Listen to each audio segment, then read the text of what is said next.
Good morning friends, welcome back to my channel. আমার এই ঘুরতে ঘুরতে চ্যানেলের সকল বন্ধুদের জানাই মিষ্টি সকাল অনেক অনেক ভালোবাসা। আশা করি যে যেখানে আছে সবাই সুস্থ আছে, ভালো আছে, আমরাও মোটামুটি ভালো আছি। তো আজকে চলো, আমার হাজব্যান্ডের আবার একটা দরকারি ইম্পর্টেন্ট কাজ পড়ে গেছে, হসপিটালে যেতে হবে সেই আরেন ঠাকুরে। তো আমরা সকালবেলায় আবার রওনা দিচ্ছি, এখন 9টা প্রায় বেজে গেছে। জানি না ডাক্তারের সাথে কখন দেখা পাবো, অ্যাপয়েন্টমেন্ট করে নিয়েছি কালকে রাত্রে অনলাইনে। যাই হোক না কেন, আমাকে এখন তো যেতে হবে। হাজব্যান্ডকেও সঙ্গে নিয়ে যাব, কারণ ওর একটা ডাক্তারের সঙ্গে ইম্পর্টেন্ট কথা আছে, যেটা আগের দিনে আমার বলা হয়নি ডাক্তারবাবুকে, বা ডাক্তারবাবু জানতেন না বা আমরাও জানতাম না অ্যাকচুয়ালি। আমাদের সেটা একটা সার্টিফিকেটের দরকার সেটা। তো চলো, দেখতে থাকো, সঙ্গে থাকো। তো ব্লগটা কিন্তু এখান থেকেই শুরু করছি, আমার বাড়ি থেকে। চলো, সঙ্গে থাকো সবাই। তো আমি এখন হাঁটছি, কারণ আমার হাজব্যান্ড গাড়ি নিয়ে দাঁড়িয়ে আছে। তো যার জন্যে আমাদের গাড়ির আসলে গেট পড়ে গেছে, তো এখানে একটা সমস্যা।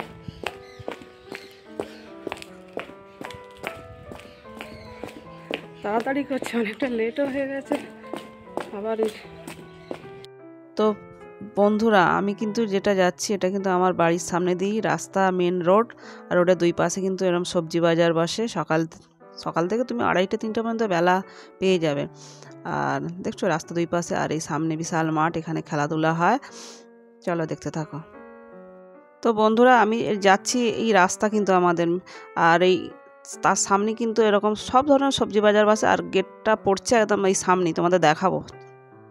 বন্ধুরা, আমি কিন্তু লেভেল ক্রসিং রেলগেটের কাছে চলে এসেছি। এটা কিন্তু ইস্টার্ন রেলওয়ে, 24 ঘন্টা ট্রেন যাতায়াত করে।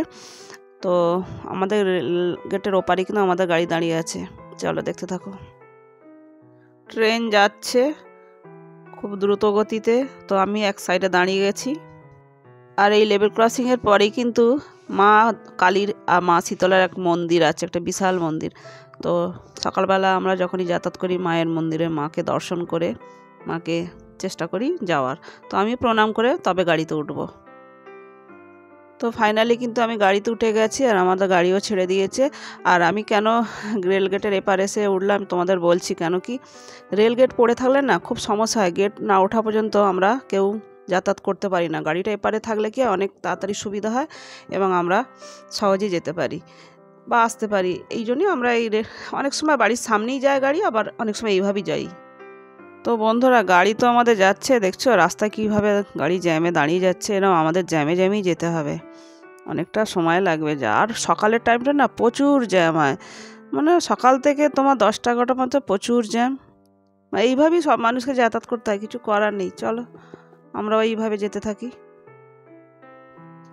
আমাদের যে গাড়িটা যাচ্ছে না, অ্যাকচুয়ালি কিন্তু আমাদের বাড়ি থেকে মুকুন্দপুর আরেন ঠাকুর যে হসপিটালটা 1.5 ঘন্টা লাগে, ঠিক টাইমে যদি আমরা যেতে পারি। কিন্তু এই যা অনেক সময় জ্যামে এত সময় লাগে না, 2 ঘন্টাও লেগে যায়। তো বন্ধুরা দেখো, আবার এটা কিন্তু ডানলপ ব্রিজ অ্যাকচুয়ালি, আর ডানলপ ব্রিজের কাছে এসে আবার গাড়িটা জ্যামে আটকে গেছে। তো আর একটা কথা বলে রাখি তোমাদের, এর ডান দিকে গেলে কিন্তু দক্ষিণেশ্বর মন্দির পড়বে, যদিও একটু যেতে হবে, তারপরে দক্ষিণেশ্বর মন্দির দেখতে পাবে তোমরা। ফাইনালি কিন্তু আমরা টালা ব্রিজের কাছে চলে এসেছি। তো স্পিডে যাচ্ছে যতটা পাচ্ছে, তাড়াতাড়ি পৌঁছাতে হবে। চলো। তো ফাইনালি আমরা কিন্তু বিধাননগরের ভিতরে ঢুকে গেছি, সল্টলেক রাস্তা ধরে নিয়েছি। আর এই দেখো, সল্টলেক রাস্তা যেতে যেতে কি বিশাল বিশাল সব বিল্ডিং, 35 তলা, এগুলো 30 তলা, দেখতে কি ভাল লাগছে না? তো বন্ধুরা, সল্টলেক দিয়ে আমাদের কিন্তু গাড়ি ছুটছে। তো ফ্রেন্ডস, আমরা কিন্তু সল্টলেক স্টেডিয়ামের পাশ দিয়ে যাচ্ছি। তো দেখছো স্টেডিয়ামটা যতটা পেরেছি আর কি ক্যাপচার করতে পেরেছি। সল্টলেক স্টেডিয়াম নাম লেখাই আছে বড় বড় অক্ষরে। তো খুব স্পিডে গাড়িটা যাচ্ছে, যেটুকু পেরেছি ক্যাপচার করেছি। তো সামনে দেখছো আর একটা অন ডিউটি চলাকালীন একটা গাড়ি আমাদের, মানে আমাদের সাইডটা দিচ্ছে না, এইভাবেই যেতে হচ্ছে, যে এতটাই জ্যাম এই সল্টলেকের রাস্তা। তো যাই হোক না কেন, কিছুটা জ্যাম কাটিয়ে কাটিয়ে আগে আস্তে আস্তে পৌঁছাচ্ছি সামনের দিকে।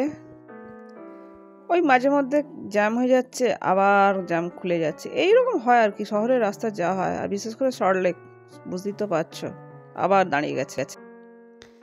এরপর দেখো সায়েন্স সিটি পড়ছে, সায়েন্স সিটির পাশ দিয়ে কিন্তু আমাদের গাড়ি ছুটছে। দ্রুত গতিতে সায়েন্স সিটি যতটুকু পারছি, বুঝতে পারছো তো, স্পিডে গাড়ি চললে খুব একটা ভালো ভিডিও করা যায় না। তো আমিও সেইভাবেই ভিডিও করছি আর কি, তোমাদের কাছে জাস্ট আমি তুলে ধরছি কলকাতার আশেপাশে কি কি আছে। আর দেখো এই যে যেতে যেতে কবি সুকান্ত মেট্রো স্টেশনের নিচে দিয়ে কিন্তু আমাদের গাড়ি যাচ্ছে। অলরেডি কিন্তু আমরা পৌঁছে গেছি হসপিটালে, দেখছো নারায়ণী আর আরএন ঠাকুরটাই নারায়ণী নামে চলছে আর কি। যাই হোক, ভিডিওটি তোমরা কিন্তু কেউ স্কিপ করে দেখো না, তোমাদের দাদাভাই আজকে তোমাদের সাথে কিছু কথা শেয়ার করবে, প্লিজ শুনো কথাগুলো, চলো দেখতে থাকো।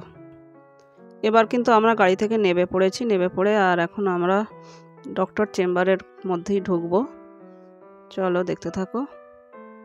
আগেই আমি নেমে গেছি, তো অলরেডি তোমাদের দাদাভাইও কিন্তু নেমে এসছে গাড়ি থেকে, আমরা কিন্তু আমার চেম্বারের দিকে আগাচ্ছি আস্তে আস্তে।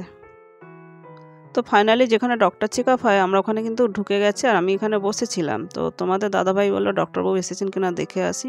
ডক্টরবাবু এসে গেছেন, পেশেন্ট দেখছে, তো আমাদেরও যখন সময় হবে দেখবে।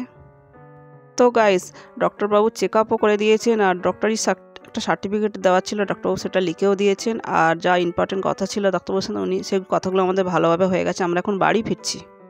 এটা কিন্তু মুকুন্দপুরের ঘড়ি ঘর, এটা একটা বড় সিম্বল এখানকার। তো ফ্রেন্ডস, আমরা কিন্তু হসপিটাল থেকে ডাক্তারের সাথে কথাবার্তা বলার পর বেরিয়ে কিন্তু খেয়ে নিয়েছিলাম, কারণ না তখন 3টে প্রায় বেজে গিয়েছিল। তারপরে আমাদের বাড়ি ফিরতে হবে, হাজব্যান্ডের অনেক মেডিসিনও চলছে, সেসব মাথায় রেখে আমরা খাওয়া দাওয়াটা সেরে নিয়েছিলাম। খাওয়ার ভিডিওটা আর করা হয়নি। চলো আমরা কিন্তু বাড়ির উদ্দেশ্যে রওনা দিয়েছি। তো ফ্রেন্ডস, আমরা কিন্তু 5টার দিকে চলে এসেছিলাম বাড়িতে। তো রাতে তো ডিনারে কিছু করতে হবে, তাই এটা কিন্তু ছোলা মটর আলু দিয়ে একটা ঘুগনি টাইপের হবে।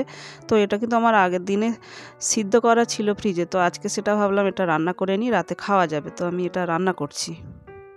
তো এই ঘুগনিটা কিন্তু গোটা গরম মশলা, আদা জিরে আর টমেটো দিয়ে একটু কষে নিয়েছি মশলা দিয়ে, আর এটা সিম্পলভাবেই করছি, ঘরোয়া। আর আদা এই রসুন পেঁয়াজ কিন্তু দিইনি এতে। এবার জলটা ঢেলে দিলাম। ঘুগনিটা কিন্তু অলরেডি ফুটছে, আর দেখছো আমি আমার এই হোমমেড গরম মশলাটা দিয়ে দিলাম। আর এই গরম মশলা আমি কিন্তু নিজেই বানাই, বাইরের কোনো গরম মশলা আমি খাই না। আর শেষে একটু ধনে পাতা কুচি দিয়ে দিলাম, দিয়ে আমার ঘুগনি রেডি। সব কিছু দিয়ে এবার ভালো করে নেড়ে নিয়ে ঘুগনিটাকে নামিয়ে নেবো, চটজলদি ঘুগনি হয়ে গেল। এবার আমি ফ্রাইং প্যানে একটু বেগুন ভেজে নেবো।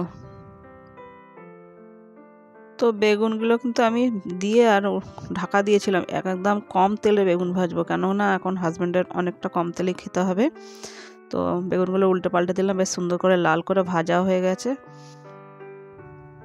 এবার ঢাকা দিয়ে দেবো, এইভাবে ঢাকা দিয়ে করবো আর কি। বেগুন ভাজা হয়ে গেছে, বেগুন ভাজাকে সুন্দর করে চেপে চেপে বেশ সুন্দর করে নরম হয়ে গেছে, বেশ তুলে এবার লাল লাল করে ভাজাগুলোকে তুলে নেব। তো ফ্রেন্ডস, এবার আমি কিন্তু রুটি বেলছি, বেশ কিছু রুটি বেলে নিলাম। রুটি করে গোটা স্টেক রুটি হলে আমাদের হয়ে যায়, রুটি বেলে নিলাম।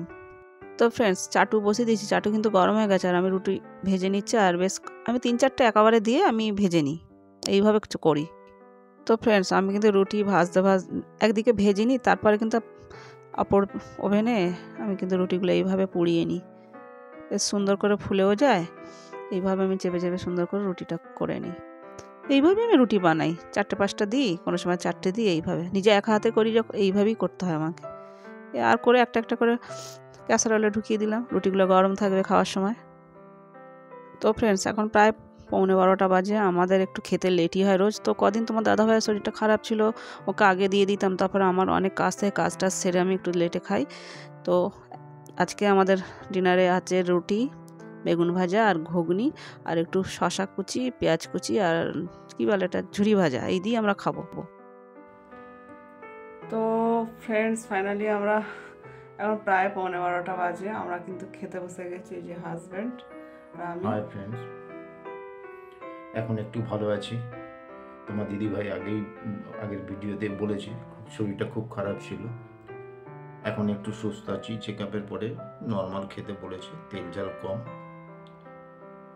তোমার দিদিভাই যা করেছে সত্যি খুবই, একা হাতে সবই সামলিয়েছে। আমি শুধু কি বলবো, ওই সময় এমনই অসুস্থ হয়ে পড়েছিলাম, কোনো কিছু করতেও পারছিলাম না। তোমার দিদিভাই সব কিছুই সামলিয়েছে।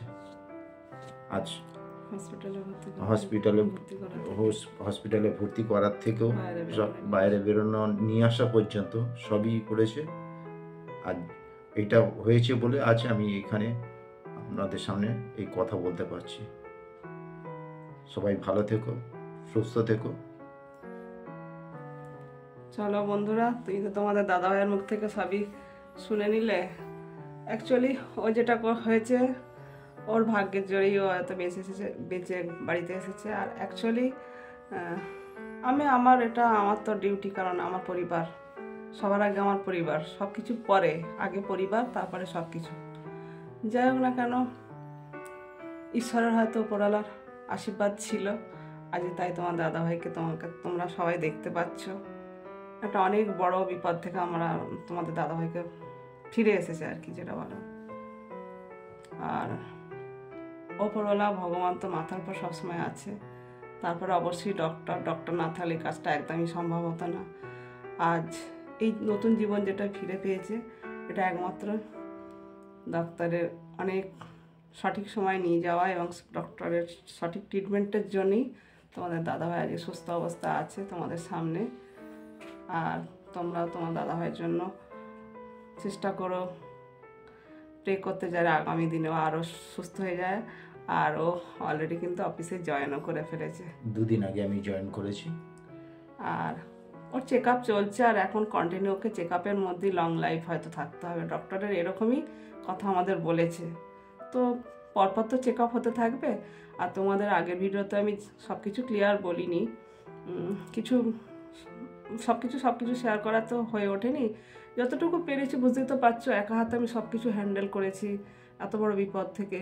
তো যাই হোক না কেন, যার জন্য আমাদের খাওয়া দাওয়া, লাইফস্টাইল সব কিছুই আলাদা, দেখেছো।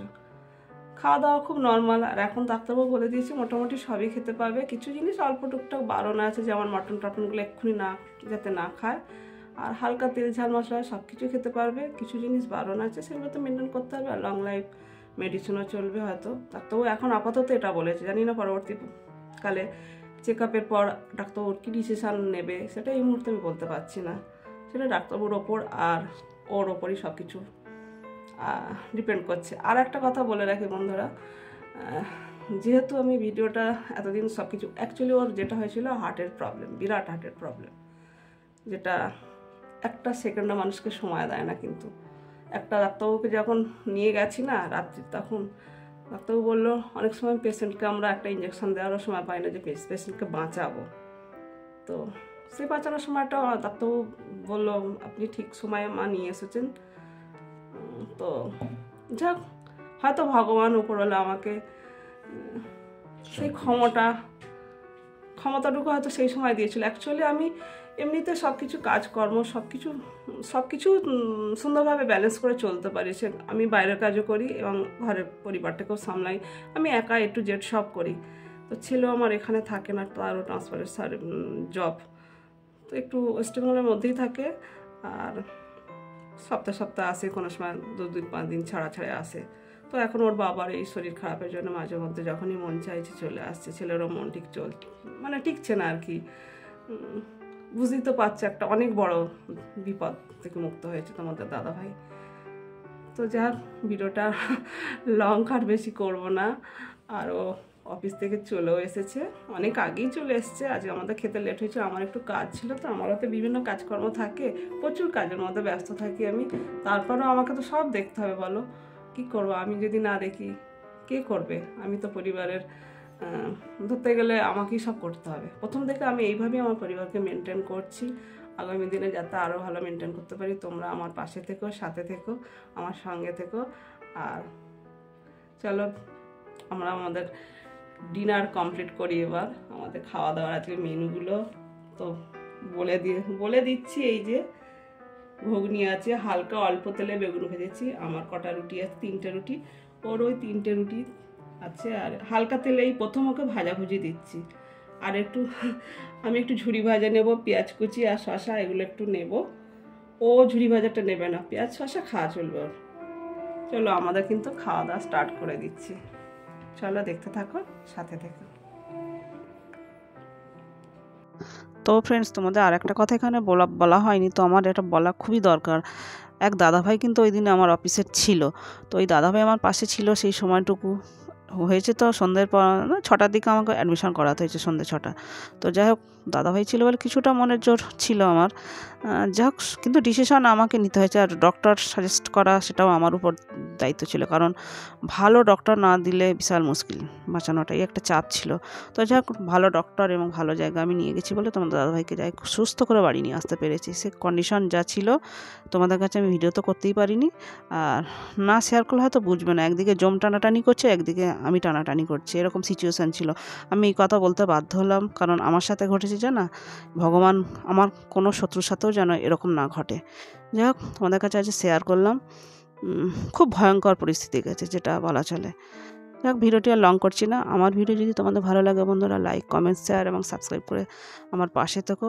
আর যে যেখানে আছো, আগে সবসময় বন্ধুরা তোমরা তোমাদের শরীরকে আগে যত্ন করো। শরীর আগে, সবার আগে, তারপরে কাজ। শরীর ভালো থাকলে তবে আমরা কাজ করতে পারবো, তাই না? তাই তোমাকে বলছি, সবাই যে যেখানে আছো সুস্থ থেকো, ভালো থেকো, শরীরের খেয়াল রেখো।